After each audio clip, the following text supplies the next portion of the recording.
Hello, ഇപ്പം ഞാനിതാ ഇന്ന് കുറച്ച് ചക്ക കിട്ടിയിട്ട് നല്ല പഴുത്ത വരിക്ക ചക്ക കിട്ടിയിട്ട് നല്ല മധുരമുള്ള ചക്കയേനു.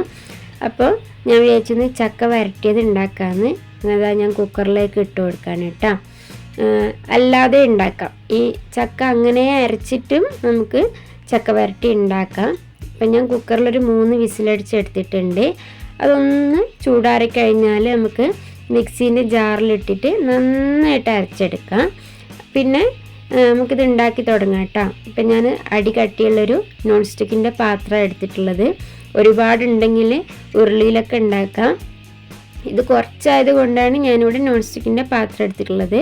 അപ്പോൾ അതിലേക്ക് കുറച്ച് നെയ്യ് ഒഴിച്ച് കൊടുത്തിട്ട് നമ്മൾ അരച്ച് വെച്ചിരിക്കുന്ന ചക്ക ഇതിലേക്ക് ഇട്ട് കൊടുത്തിട്ട് ഒരു 5 മിനിറ്റ് ഇതുപോലെ ഇങ്ങനെ നന്നായിട്ടൊന്ന് ഇളക്കിയിട്ട് അതിലുള്ള വെള്ളമൊക്കെ ഒന്ന് വറ്റിച്ചെടുക്കാം. ഒരു 5 മിനിറ്റ് നന്നായിട്ട് മിക്സ് ചെയ്ത് കഴിഞ്ഞാൽ ഞാനിവിടെ 4 പീസ് ശർക്കര ഉരുക്കി വെച്ചതാണ്. അത് ഇതിലേക്ക് കുറച്ചായിട്ട് ഒഴിച്ചിട്ട് നന്നായിട്ട് ആ ചക്കയും ആ ശർക്കരേൻ്റെ പാനിയും കൂടിയിട്ട് നന്നായിട്ടൊന്ന് മിക്സ് ആകുന്നത് വരെ ഒന്ന് ഇളക്കിയെടുക്കാം കേട്ടോ. ഇനിയിപ്പം കൈവിടാതെ ഇങ്ങനെ ഇളക്കിക്കൊണ്ടേയിരിക്കണം. അങ്ങനെയാണ് ചക്ക വരട്ടി ഉണ്ടാക്കുന്നത്. നോൺ സ്റ്റിക്കിൻ്റെ പാത്രം ആയതുകൊണ്ട് അങ്ങനെ അങ്ങ് അടുക്കി പിടിക്കില്ല. അല്ലാണ്ട് ഉരുളിയോ അല്ലെ മറ്റെന്തെങ്കിലും പാത്രമാണെങ്കിൽ അടുക്കി പിടിക്കും. കൈവിടാതെ ഇളക്കിക്കൊണ്ടേയിരിക്കണം. പിന്നെ ഇപ്പം ഇങ്ങനെ ചക്ക വരട്ടി ഉണ്ടാക്കി വെച്ചാൽ ചക്ക സീസൺ കഴിയുന്ന ടൈമിന് നമുക്ക് ചക്കപ്പം അല്ലെ ചക്ക അട, ചക്ക പായസം ഇതൊക്കെ ഉണ്ടാക്കാൻ വേണ്ടിയിട്ട് ഈ ചക്ക വരട്ടി എടുക്കാം കേട്ടോ. അപ്പോൾ സ്റ്റോർ ചെയ്തിങ്ങനെ വെച്ചാൽ മതി. അങ്ങനെ ഞാനിതാ ഇവിടെ 1 ടേബിൾ സ്പൂണ് നെയ്യ് ഇട്ട് കൊടുത്തിട്ടുണ്ട്. ഇങ്ങനെ ഇടയ്ക്കിടയ്ക്ക് കുറച്ച് നെയ്യിട്ട് കൊടുത്തിട്ട് മിക്സ് ചെയ്ത് ഇങ്ങനെ ഇളക്കിക്കൊണ്ടേയിരിക്കുക. നെയ്യ് കുറച്ചധികം ചേർക്കുന്നത് കൊണ്ട് തന്നെ നല്ല ടേസ്റ്റ് ആയിരിക്കും. അപ്പോൾ നെയ്യ് തീരെ കുറക്കണ്ട, അത്യാവശ്യം നെയ്യ് ഒഴിച്ചിട്ട് തന്നെ ഉണ്ടാക്കാൻ വേണ്ടി ശ്രമിക്കണം കേട്ടോ. അങ്ങനെ ഒന്ന് കുറുകി വന്നപ്പോൾ ഞാൻ അടുത്ത ടേബിൾ സ്പൂൺ നെയ്യ് ഒഴിച്ച് കൊടുത്തിട്ടുണ്ട്. ഇങ്ങനെ ചക്ക വരട്ടി ആവുന്നത് വരെയും കുറച്ച് ഓരോ ടേബിൾ സ്പൂൺ നെയ്യ് ഇങ്ങനെ ഒഴിച്ചു കൊണ്ടേയിരിക്കണം.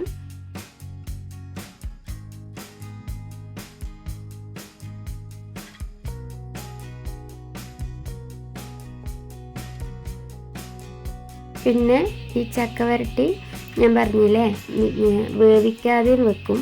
അപ്പം എന്താ വിഷയം എന്ന് പറഞ്ഞാൽ ഈ ശർക്കരയിൽ നിന്ന് ചക്ക വേവാൻ വേണ്ടി ഒരുപാട് ടൈം എടുക്കും. അങ്ങനെ ഇതാ ഞാനിവിടെ കുറച്ച് ഏലക്കായും പഞ്ചസാരയും കൂടി പൊടിച്ചിട്ട് ഇതിലേക്ക് ഇട്ട് കൊടുത്തിട്ടുണ്ട്.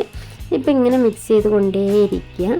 ചെറുതായിട്ടൊരു കളർ ചേഞ്ചൊക്കെ വന്നിട്ടുണ്ട് കേട്ടോ. ഇതിലും കളർ ചേഞ്ചായി വരും. പിന്നെ ഇതിങ്ങനെ തിളക്കുന്ന ടൈമിന് ദേഹത്തേക്ക് തെറിക്കുന്നത് ശ്രദ്ധിക്കണം കേട്ടോ.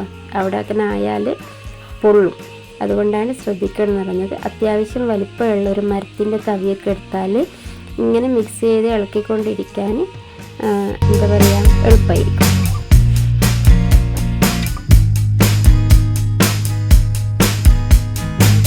അങ്ങനെ ഇതാ ചക്കേൻ്റെ കളറൊക്കെ മാറി ശരിക്കും പറഞ്ഞാൽ ഒരു ബ്രൗൺ കളറായി വരുന്നുണ്ട്.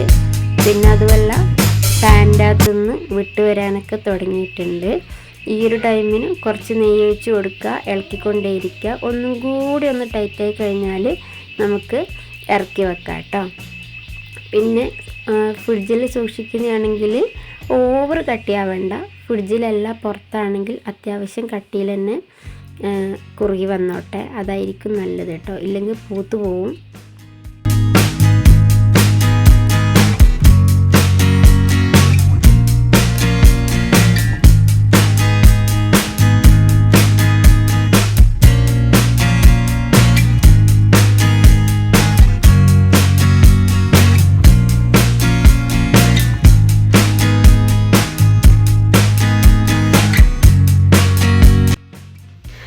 പിന്നെ ഞാനിതിൽ ഏലക്കായി പൊടിച്ചിട്ടിട്ടുണ്ട്. അതിൻ്റെ കൂടെ കുറച്ച് ചുക്കുപൊടി ഇടുന്നതിൽ അങ്ങനെ ഇടാം കേട്ടോ. കുറച്ച് ചുക്കുപൊടി ഇട്ട് കൊടുത്താൽ ചക്ക വരട്ടിക്ക് പ്രത്യേക ഒരു ടേസ്റ്റ് ആയിരിക്കും. അപ്പോൾ ഇതാ ഇവിടെ ഏകദേശം ഇങ്ങനെ കുറുക്കി ടൈറ്റായി വെന്ന് തുടങ്ങിയിട്ടുണ്ട്. അപ്പോഴും ഞാനൊരു സ്പൂൺ നെയ്യിട്ട് കൊടുത്തിട്ടുണ്ട്. ഈ ഒരു ടൈമിനൊക്കെ നല്ലൊരു സ്മെല്ലുണ്ട് കേട്ടോ. നല്ല മണമാണ്. ശരിക്കും പറഞ്ഞൊരു ചക്കപ്പത്തിൻ്റെയോ ചക്ക പായസത്തിൻ്റെ ഒക്കെ മണമാണ് ഇതിന്. അപ്പോൾ എൻ്റെ ചാനൽ ആദ്യമായിട്ട് കാണുന്നവരാണെങ്കിൽ ലൈക്ക് ചെയ്യുക, ഷെയർ ചെയ്യുക, കമൻറ്റ് ചെയ്യുക, സബ്സ്ക്രൈബ് ചെയ്യുക.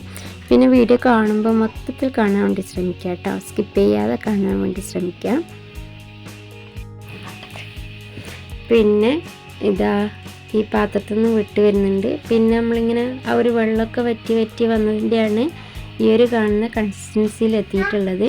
ചക്കയിൽ ഒരുപാട് വെള്ളമുണ്ട്. പോരാത്തത് നമ്മൾ ശർക്കര പാനിയും കൂടി ഒഴിച്ചത് കൊണ്ട് ആ വെള്ളമൊക്കെ വറ്റി നന്നായിട്ട് സെറ്റായിട്ട് വരണം. ഇതുണ്ടില്ലേ, ശരിക്കും ഒരു ഹൽവേൻ്റെ ഒരു പിന്നെ കൺസിസ്റ്റൻസിയിൽ എത്തിയിട്ടുണ്ട്. ഒന്നും കൂടി ടൈറ്റായിട്ട് നമുക്ക് ഇറക്കി വെക്കാം.